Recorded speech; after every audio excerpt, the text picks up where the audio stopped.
Hi, friends. Thanks for coming to Story Circle. We have a fun one today. This is a tall tale story about our favorite Tennessean, Davy Crockett. Davy Crockett and the Great Mississippi Snag by Carrie Meister, illustrated by Peter George. Let's see what happens with our old Davy Crockett in this story.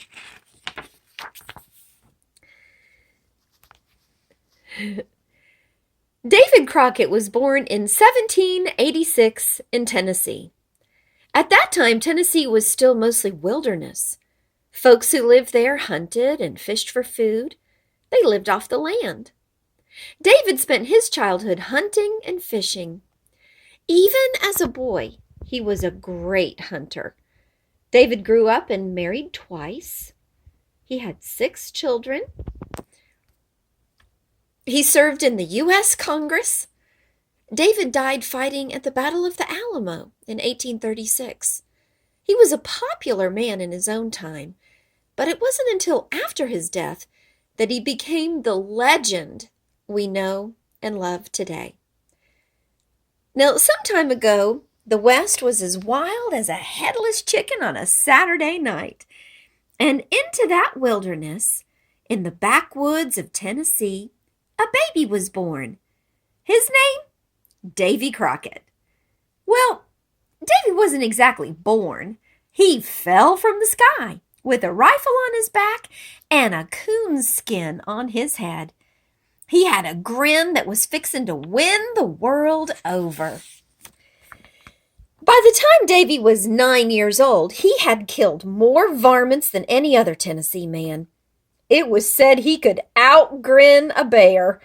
Why, he could even whip his weight in wildcats. Yes, sirree, Davy Crockett was special. And by special, I mean mighty special. It's a darn tootin' fact that Davy Crockett once saved the world from crashing with Halley's Comet. And we've heard that story, haven't we, friends, in Davy Crockett Saves the World. Davy was doggone smart, too. He served in the 21st Congress of these here United States. But there's no use beating the devil around the stump. Those are tales for another day.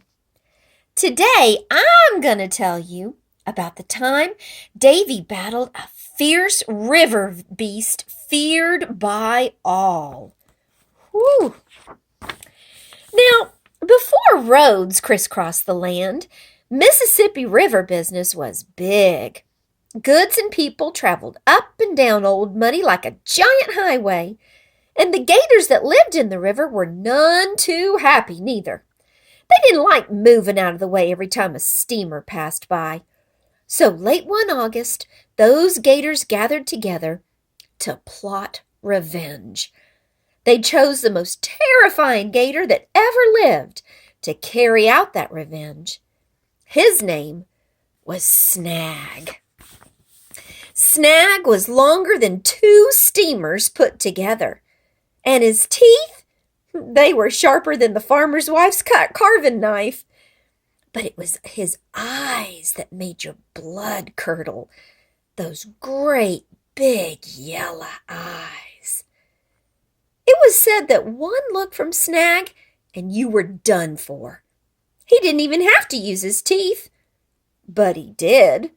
He chomped through steamers like they were soda crackers. For weeks, Snag had his fun. He chomped up boats and swallowed the goods. He scared the molasses out of everyone.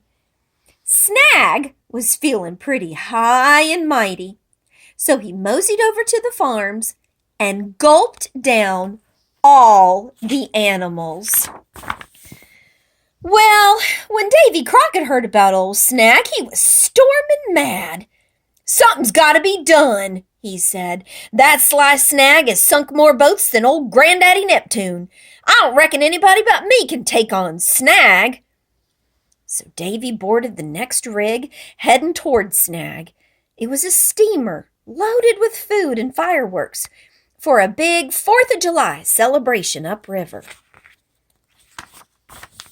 Everything was going mighty swimmingly for a while. There was no sign of big old Snag. "He must have heard I was coming and sunk to the bottom of the river," Davy said. "If he doesn't show himself by nightfall, I'll go looking for him." Then, all at once, the steamer jerked to a halt and crash, smash, crash! "Murder and mercy!" shouted the crew. "It's Snag!" Sure enough, that mighty beast's head was sticking right up through the ship's bow. His yellow eyes were gleaming. He was madder than a hornet. That deck was torn to smithereens. "You no good hog swallower!" yelled Davy, breaking Snag free from the deck. Then that old coot let loose and came back toward the steamer again at full speed. "He's aiming to sink us!" yelled the captain.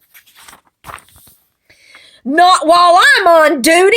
bellowed Davy. He jumped on that old gator like it was a bucking bronco. They flipped and flopped and crashed and smashed. The steamer was in bad shape, and Davy knew it had to stay afloat. So he rode that gator away. Now, Snag could hold his breath underwater for quite some time. But what he didn't know was that Davy could hold his even longer. After wrestling underwater for 6 hours, Snag finally surfaced. He launched Davy onto the deck of the steamer. Oh, that made Davy boiling mad. Davy reached down and yanked Snag up onto the deck. His foot stomped on the beast's huge underjaw. His hands pushed on the upper jaw. And sure enough, he split that varmint apart as slick as a fence rail. Woo! And do you know what came out of old Snag's belly? Why, 214 pigs, 87 cows, 128 jars of applesauce, 22 barrels of pickles, parts of 4 steamers, and 9 live sailors. And boy, were those sailors happy to get out. I should say they must have been. Now, the very next day was the 4th of July. I'm told that it was the finest fandango Tennessee had ever seen. Davy Crockett himself led the dancing and singing. Even the President of the United States stopped by to dance a jig. And we know who that is, don't we, friends? Andrew Jackson. Old Hickory. We know that later in their lives, Davy Crockett and Andrew Jackson had some pretty big political differences. But here they are, having fun doing a Tennessee fandango. I hope you enjoyed that story, friends. Thanks for coming to Story Circle.